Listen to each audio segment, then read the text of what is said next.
Vi har arbejdet med køkkenets funktioner i et design, der er vores bud på det nye nordiske.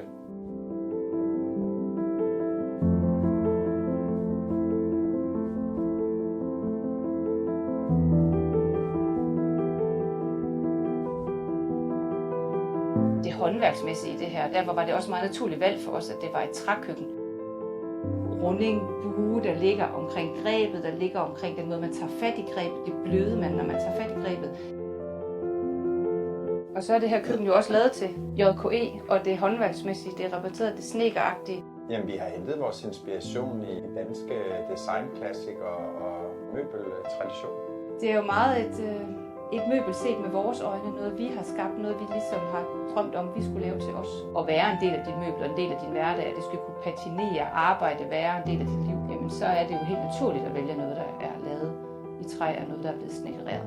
Det er jo at tage funktionen af det skarpe køkken ud og give det lidt mere en karakter, så det kan være i de lidt mindre rum, og uden at være anmassende som køkken. Står stærkt sammen med JKE omkring at lave det her. For mig det er, at vi har fået lavet et køkken, som runder af på en lækker måde, som har indikationen af det her møbel. Jeg kan godt lide det skarpe mod det bløde, som man kan arbejde med i det her køkken. Og så skal jeg sige, så er der også blevet arbejdet med det hele vejen igennem. Så det der med, at vi har fået den her lækre indmad i køkkenet, som gør, at det også er utroligt lækkert at åbne. Det gør jo også muligheden for, at man føler, at designet kommer med hele vejen igennem. Der er ikke noget, der er glemt. Vi synes, vi manglede et studiokøkken. Vi synes, vi manglede et køkken, som var et lækkert møbel, som kunne være i de små steder, som var studio, den lille lejlighed.